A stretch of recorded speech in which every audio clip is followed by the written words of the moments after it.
an unusual Labour politician that you're in power, and yet you weren't welcomed. We didn't give a speech from Labour's platform last week. That's extraordinary, isn't it? Well, I've given 10 years of speeches to Labour conference, so I think they were due a break from me. As criticism I made was, where were the other voices of the North? So no mayor gave a speech, whereas the Mayor of London did. So yeah, exactly. I mean, and actually, in many ways, you've got more. I mean, you've actually got more powers than Sadiq Khan, haven't you? I mean, you control the health and social care budgets in the way that he doesn't. That's true, but alongside the Mayor of London, there should have been a Northern voice. So I made that point, and hopefully the party will accept that we need to be speaking for all of the country.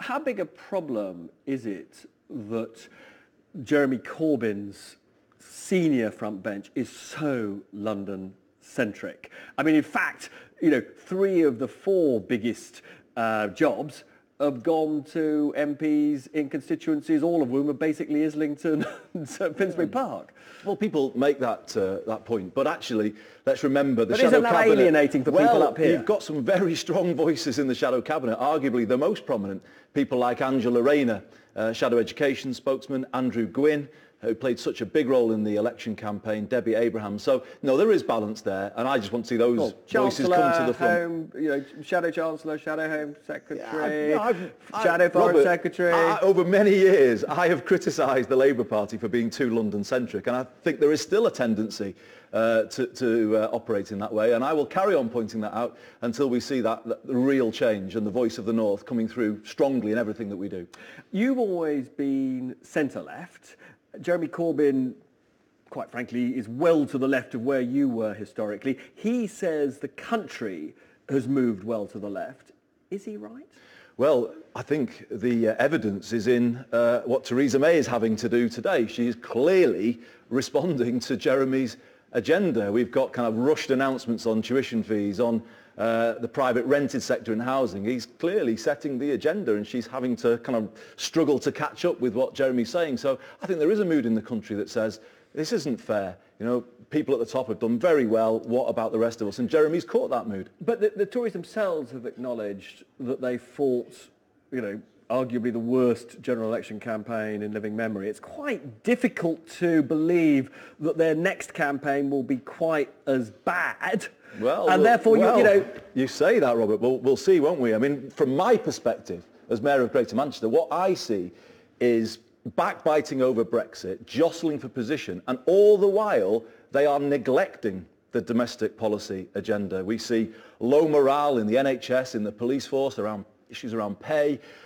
We see record numbers of people sleeping rough on the streets of Greater Manchester, and people will see that this week. And my challenge to them is, let's have some focus on those issues, because they're getting much worse on their watch. But just to be clear, you won overwhelmingly here in Manchester, but not, frankly, from a hard left position.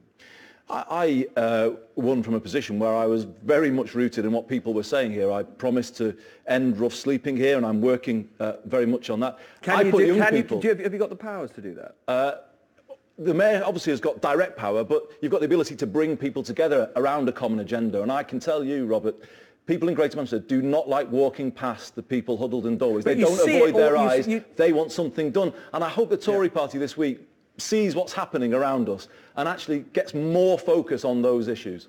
Now, your other great plan, as it were, is to do something in the social care arena. You haven't really got the powers, though, have you? What do you want to do? Well, we can integrate health and social care here better than anywhere else in the country, because, as you said before, powers over the NHS have been devolved. Yeah. And what I would say is, having long experience of this debate in Westminster, in my view, is not going to come up with the answer, because of all of the positions people have taken.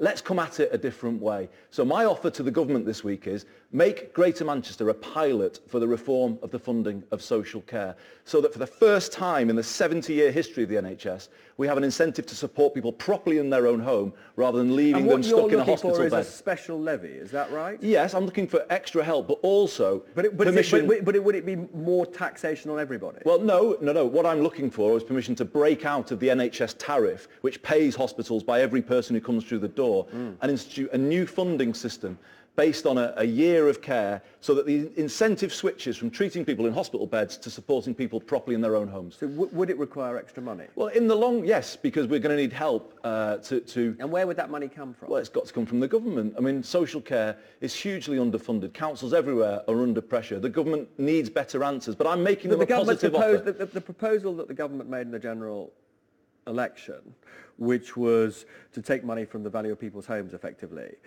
Many people said, actually, they sold it very badly, but it's not an irrational policy. What do you think? I give them credit for going into this area with radical policies, but what they put forward was the worst of all worlds, because it left those with the biggest needs, the most vulnerable, paying the most.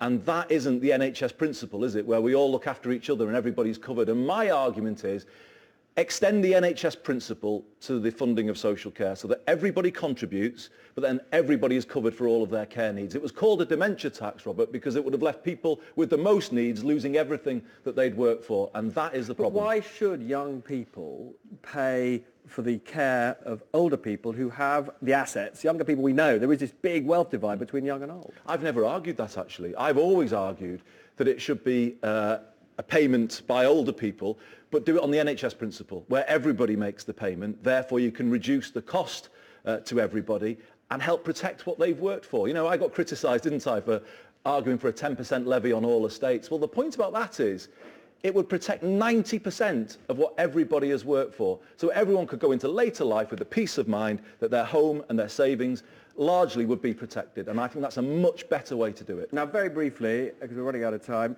you told me earlier that this was where George Osborne launched the Northern Powerhouse.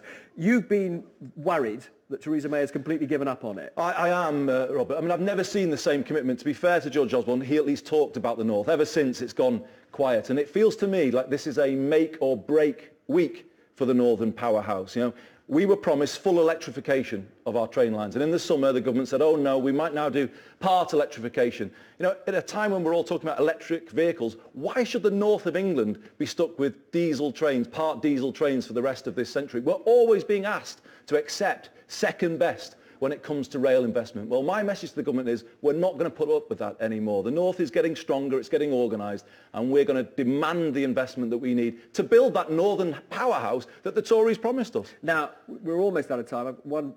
You find it's almost impossible to answer quickly, but I'm going to risk it anyway. All the evidence shows that the vast majority of people who voted Labour did so because they didn't like the government's approach to Brexit, and they want membership of the single market, or what's known as a sort of softer approach to leaving the EU.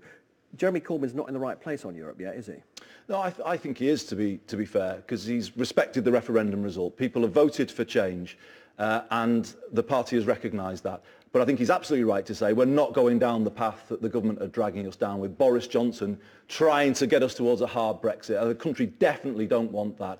I'm meeting David Davis for the first time since I was elected this week. Oh, okay. And my message to him will be, he's going to meet all of the Northern mayors, my message to him will be, where's our seat, our permanent seat at this table? Because I do worry about a London-centric Brexit where he will protect the City of London at all costs, and it'll be industries here that pay the price. And I insist that we have our permanent voice in that debate. Andy, great to see you again. Don't go away.